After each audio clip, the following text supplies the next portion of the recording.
Ya, selamat datang kembali bersama saya Rinto Setiawan dalam konten IWPI. Kali ini saya akan membuat video reaction tentang ini ya, kemarin respon Komisi Yudisial terkait penolakan calon hakim agung dan calon hakim ad hoc HAM di Mahkamah Agung tahun 2024. Ini penolakannya adalah oleh Komisi 3 DPR RI. Ya, ini langsung aja kita lihat videonya bersama-sama. Assalamualaikum warahmatullahi wabarakatuh. Salam sejahtera untuk kita semuanya.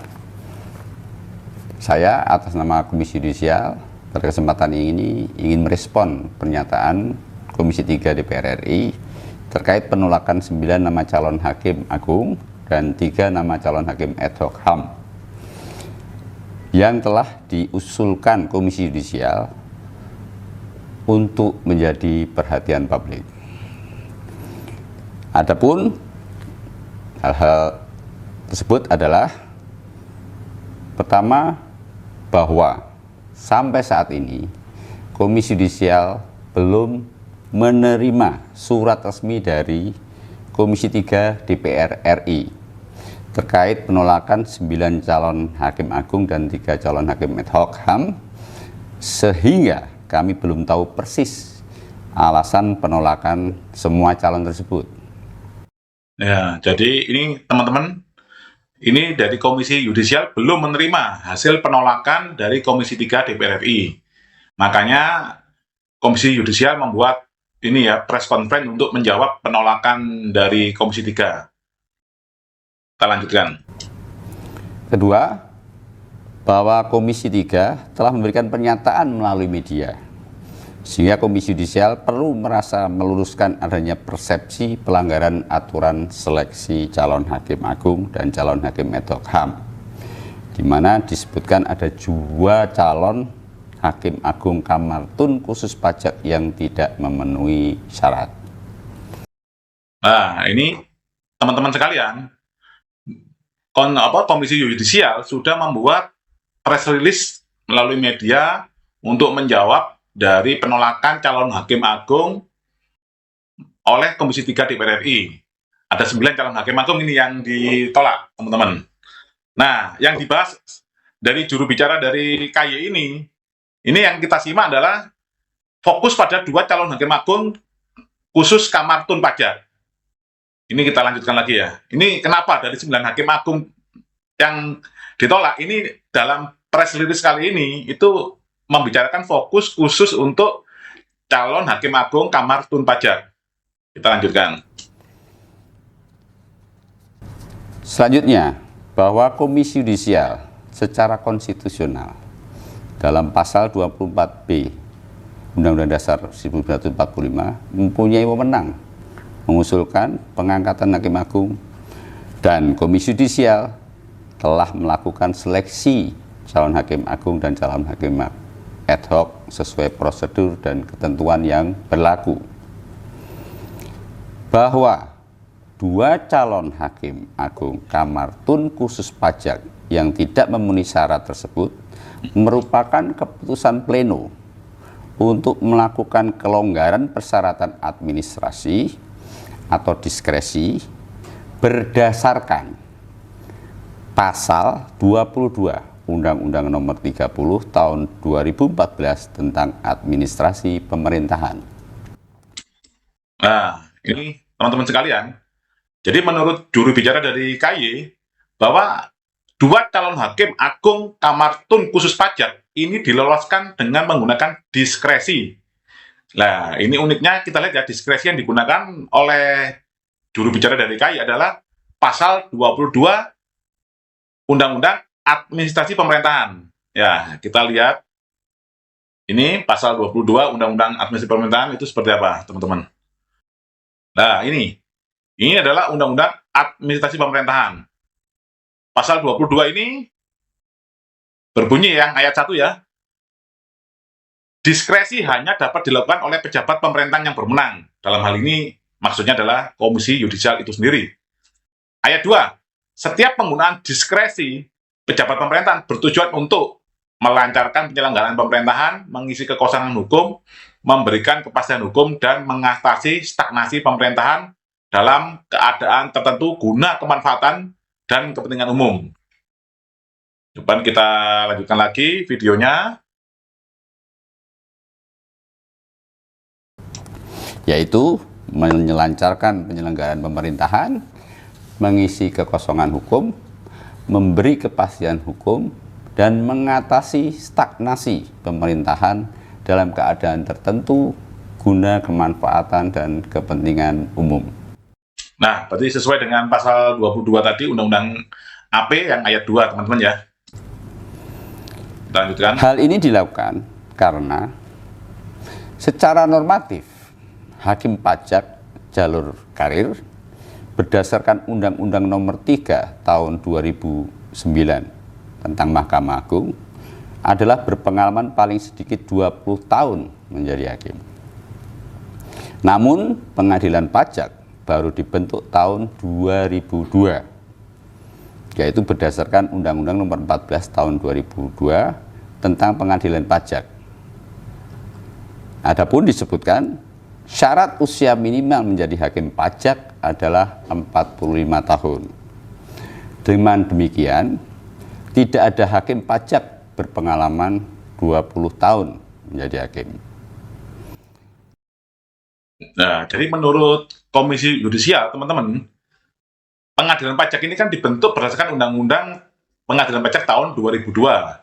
Nah, sekarang ini kan tahun 2024. Jadi kan usia pengadilan pajak baru berusia 22 tahun. Sementara calon untuk menjadi hakim agung itu adalah minimal berkarir sebagai hakim itu minimal 20 tahun, teman-teman. Nah, padahal pengadilan pajak sendiri baru berusia 22 tahun. Jadi menurut juru bicara dari KAY tidak akan mungkin ada hakim karir yang bisa memenuhi kriteria tersebut. Maka dari itu, KAY melalui rapat pleno menggunakan diskresi untuk meloloskan calon hakim tersebut. Nah, saya di sini akan saya bahas sebentar bahwa IWPI sebelumnya telah mengirimkan surat kepada ini Komisi 3 DPR RI. Ya, yang intinya surat tersebut adalah menginformasikan bahwa ada banyak calon hakim agung Kamar Tun Khusus Pajak itu yang tidak mengakui Undang-Undang Administrasi Pemerintahan. Ya, udah teman-teman, sekarang kita lihat ya surat dari IWPI kepada Komisi 3 DPR RI. Nah, ini ya. Ini kami bersurat kepada Ketua DPR RI, CQ, Ketua Komisi 3 DPR RI, yaitu kita kirimkan tanggal 22 Juli tahun 2024. Nah, perihalnya adalah aspirasi dan pengaduan masyarakat tentang perihalnya adalah pendapat calon hakim agung Kamar Tun Khusus Pajak bertentangan dengan putusan Mahkamah Konstitusi. Nah, ini suratnya seperti ini, teman-teman. Nanti akan kita upload juga di dalam video ini. Nah, nanti bisa dibaca surat kita dari IWPI kepada Komisi 3. Nah, yang menarik, ini kan ada 3 calon hakim agung Kamar Tun Khusus Pajak yang diusulkan oleh Komisi Yudisial. Yang pertama adalah Dr. Diana Malemita Ginting, AKSH MSI MH. Nah, ini di sini, ini ada menitnya, link YouTube-nya sudah kita sertakan juga. Ini ada pertanyaan dari masyarakat atas nama Bapak Alessandro Rey dari P5I. Ini pertanyaannya adalah ketika jangka waktu pengujian pemeriksaan lapangan lewat 6 bulan dan pembahasan akhir hasil pemeriksaan lewat 2 bulan serta tidak ada pemberitahuan perpanjangan pemeriksaan lapangan, apakah hal tersebut dibenarkan atau dapat membatalkan SKP? Yang kedua, apakah pemeriksa pajak hanya tunduk pada UU KUP dan turunannya, namun tidak tunduk dalam UU AP atau UU Administrasi Pemerintahan? Karena di pengadilan pajak banyak putusan yang mengesampingkan Undang-Undang Administrasi Pemerintahan. Nah, ini kita lihat. Ya, ini jawabannya. Secara singkat, jawabannya ini lebih lanjut, menurut calon hakim agung Diana, pegawai pajak dalam melakukan pemeriksaan hanya tunduk pada Undang-Undang Perpajakan karena menganut asas lex spesialis dengan mengesampingkan undang-undang lainnya. Ya ini teman-teman. Jadi calon hakim agung ini dalam beberapa pendapatnya tidak mau menggunakan undang-undang administrasi pemerintahan dalam mengambil keputusan di bidang perpajakan. Nah, ini anehnya kan Komisi Yudisial malah mengusulkan calon hakim agung ini dengan membuat diskresi berdasarkan undang-undang administrasi pemerintahan pasal 22 tadi. Nah, yang kedua, ini calon hakim agung yang diusulkan oleh KY adalah LY Hari C. Advianto, SST, SH, MM, MH. Nah, ini pertanyaannya dari masyarakat, ini dari Pak Alessandro Rey juga. Dalam pemeriksaan pajak, apa saja boleh dilanggar, kecuali terhadap dua hal. Pertama, penyampaian SPHP, kedua, mengenai pembahasan akhir. Calon hakim mengatakan kalau pengujian lewat waktu dan pembahasan lewat waktu tidak ada masalah. Nah, apakah saudara calon sepakat dengan mazhab itu? Dan mohon saudara calon jelaskan dan kaitkan dengan pasal 52 Undang-Undang AP dan pasal 66 UU AP tentang sahnya keputusan pejabat dalam hal ini adalah SKP dan atau STP. Nah, ini jawaban dari calon hakim agung tersebut adalah terkait dengan kesalahan prosedur bisa membatalkan suatu keputusan tata usaha negara atau tidaknya itu punya teori sendiri untuk menguji hal tersebut. Jika pemeriksaan ulang dilakukan sesuai dengan prosedur tata cara pemeriksaan, apakah hasilnya akan sama dengan pemeriksaan sebelumnya atau berbeda? Jika hasilnya sama, berarti kesalahan prosedur tadi tidak berpengaruh terhadap materi. Menurutnya, pengadilan pajak itu selalu mengedepankan kebenaran-kebenaran yang sifatnya substantif. Demikian juga peradilan tata usaha negara dalam prinsip umumnya seperti itu. Demikian juga yang diarahkan dalam hasil rapat pleno maupun dari putusan Mahkamah Agung yang calon hakim agung pelajari. Jadi intinya di sini calon hakim Agung Hari C. Advianto juga tidak mengakui Undang-Undang AP pasal 52 dan pasal 66. Nah, yang ketiga adalah calon hakim Agung Tri Hidayat Wahyudi SH MH AK MBE. Ini pertanyaannya dari masyarakat, yaitu dari Pak Alessandro Rey juga. Ini pertanyaannya adalah bagaimana menurut pendapat saudara, apakah itu memberikan rasa keadilan bagi wajib pajak? Bagaimana menurut pendapat saudara yang mengatakan bahwa UU AP tidak berlaku di pengadilan pajak? Nah, ini jawabannya. Menurutnya pelanggaran ini boleh dilakukan asalkan tidak melebihi 12 bulan atau untuk lebih bayar dan tidak melewati 5 tahun untuk kurang bayar. Hal ini menurutnya untuk memberikan keadilan bagi penggugat atau pemohon banding dan tergugat atau termohon banding. Jadi hampir semua calon hakim agung, bukan hampir semua calon hakim agung yang diusulkan oleh Komisi Yudisial ini tidak tidak mengindahkan pasal 52 dan pasal 66 Undang-Undang AP. Ya, kita lihat pasal 52 ya. Ini kita searching. Pasal 52. Nah, pasal 52 ini berbunyi adalah syarat sahnya keputusan meliputi ditetapkan oleh pejabat yang berwenang, dibuat sesuai prosedur, dan substansinya sesuai dengan objek keputusan. Di poin B ini, banyak kejadian teman-teman, SKP yang diterbitkan oleh Direktorat Jenderal Pajak itu melanggar prosedur. Kita lihat lagi pasal 66. Nah, pasal 66 ini berbunyi, keputusan hanya dapat dibatalkan apabila terdapat cacat wewenang, prosedur, dan cacat substansi. Nah, ini kan tadi kalau melanggar prosedur tata cara pemeriksaan yang sudah diatur dalam Undang-Undang KUP dan PMK tentang tata cara pemeriksaan pajak, ya ini berarti kan pasal 66 yang ayat 1 huruf B ini kan sudah dilanggar, teman-teman sekalian. Nah, anehnya malah dalam rapat pleno KY membuat diskresi untuk meloloskan 3 calon hakim agung khusus Kamar Tun Pajak ini. Kita lanjutkan videonya. Komisi Yudisial, hakim paling senior di pengadilan pajak hanya mempunyai pengalaman 15 tahun sebagai hakim. Selanjutnya. Nah, ini menurut dari jubir KY adalah paling senior cuma 15 tahun. Karena kan pengadilan pajaknya kan baru berdiri 24 tahun. Di samping itu, kebutuhan Mahkamah Agung akan hakim agung tun khusus pajak sangat mendesak. Dengan jumlah tumpukan perkara sebanyak 7 ribuan lebih Yang sekarang Mahkamah Agung hanya mempunyai satu Hakim Agung Tun khusus pajak. Sementara itu, pendaftar menurut juru bicara dari KAY, bahwa kebutuhan Mahkamah Agung untuk calon Hakim Agung Kamar Tun Pajak ini sangat mendesak, karena ada 7.000 kasus yang belum tertangani di Mahkamah Agung, yaitu hasil dari PK ini, teman-teman. Karena kalau di pengadilan pajak, itu habis putusan pengadilan pajak, itu baik gugatan ataupun banding, itu langsung kita bisa ajukan namanya PK, peninjauan kembali. Yang perlu dicermati di sini, teman-teman sekalian, bahwa mengapa fokusnya hanya terhadap jumlah kasus dan jumlah kasus dan jumlah calon hakim agung yang menanganinya.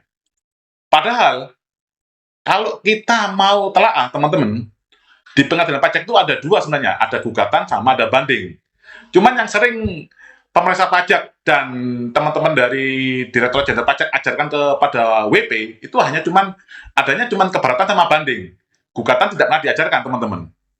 Nah, untuk gugatan ini adalah atas formil pemeriksaan pajak. Jadi sebenarnya untuk gugatan ini Mahkamah Agung bisa juga menggunakan diskresi atau KAY menggunakan diskresi untuk mengusulkannya itu dari hakim biasa, bukan dari hakim pengadilan pajak. Karena menurut pengalaman saya berperkara dengan Direktorat Jenderal Pajak itu banyak kasus pengadilan kasus WP yang bersengketa dengan Fiskus itu lapor ke Kitsda, ke Kompasjak, ke Itjen Kemenkyu itu tidak ditanggapi. Akhirnya banyak kasus yang bermuaranya sampai ke pengadilan pajak.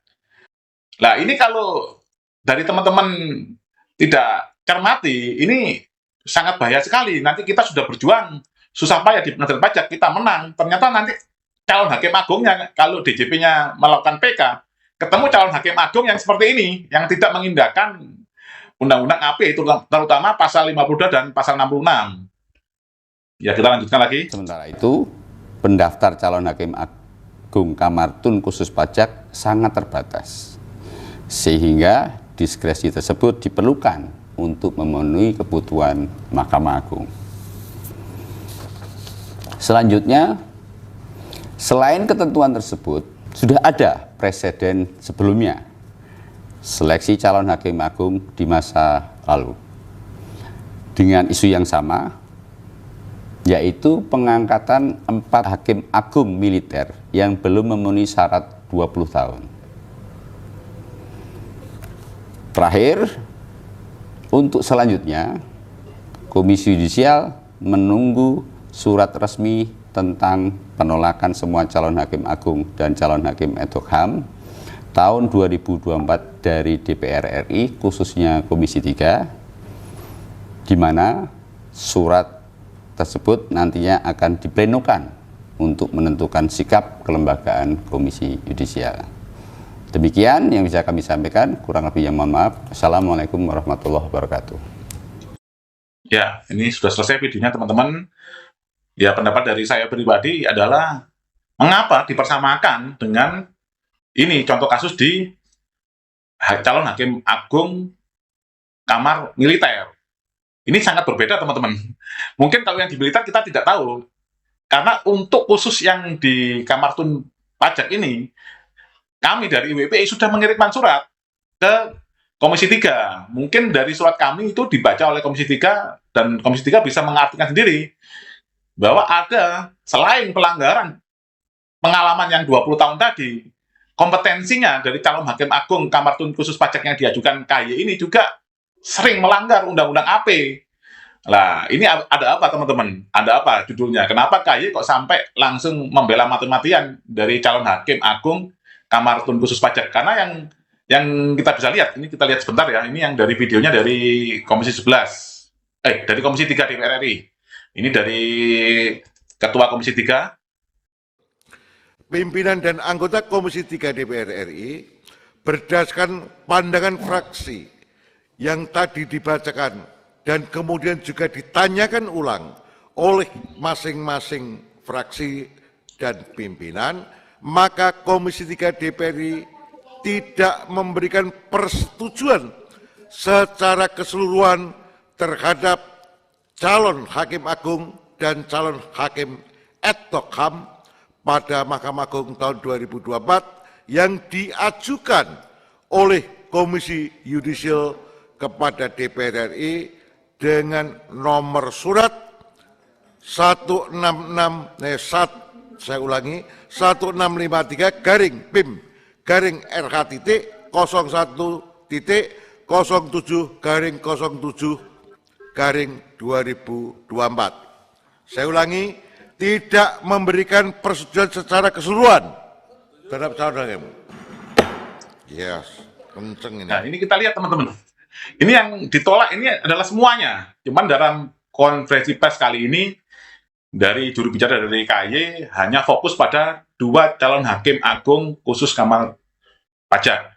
Nah, ini semoga bisa dicermati teman-teman sekalian. Kita ambil hikmahnya dari semua peristiwa ini. Mari semangat teman-teman wajib pajak. Terakhir, saya harus ingatkan lagi semboyan yang dari IWPI adalah bagi wajib pajak, bayarlah pajak sesuai kewajiban agar negara kuat, dan bagi fiskus terimalah pembayaran sesuai hak agar tercipta keadilan. Terima kasih, sekian.